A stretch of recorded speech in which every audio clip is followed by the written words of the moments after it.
For this next part, we will be going over the special tests of the head, face, and neck and concussion eval. The very first one that we have is the tongue blade test. So we'll have our patient bite on this, and then I will try to remove the pen or twist it. It would usually be a tongue depressor, but since I only have a pen, I have her bite on that. Positive sign would be if I was able to pull it out, and then that tests for a mandibular fracture. Next, we have the evaluation of the maxilla.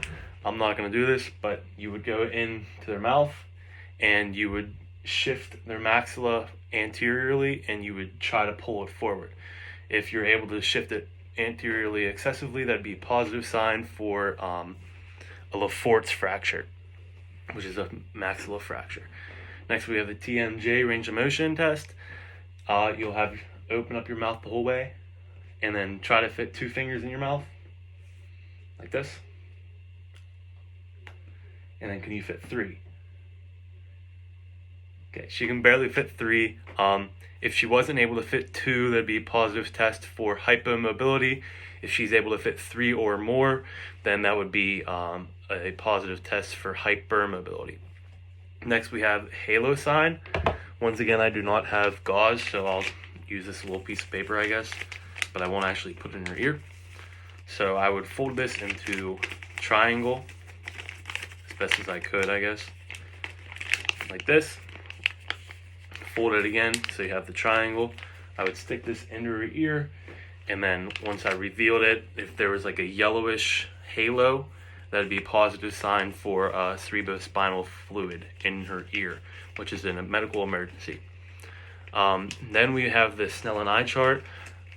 Well, you would be standing 20 feet away. It's all based on that 20 feet range. This tests for nearsightedness or farsightedness. A positive sign would be reading excessively low on the scale or not being able to read very to the normal limit, which is level 7 or 20/20 vision. So having that chart would identify whether that is a positive or negative. Now we have the 6 cardinal planes.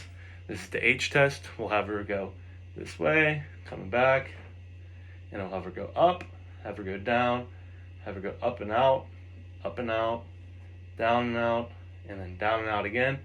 And then we'll also chest this way and close in. This will test for an ability to move their eyes. No eye movement would be a positive test, or like nystagma.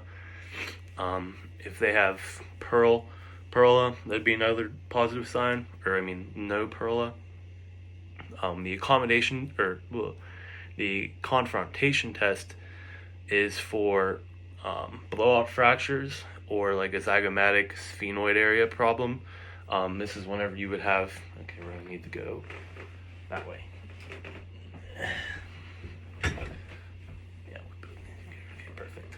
So for demonstrations of this, you're gonna cover your right eye. I'm gonna cover my left eye, and then look at me, and then can you see my finger? Yes. Okay. That tests for peripheral vision, and positive sign would be her not being able to see my hand or her fingers.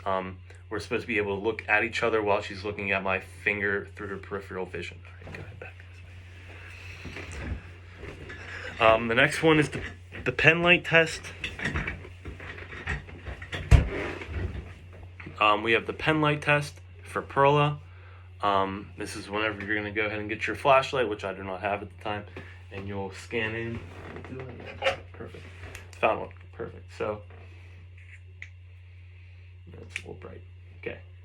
So, we'll go ahead and bring it in.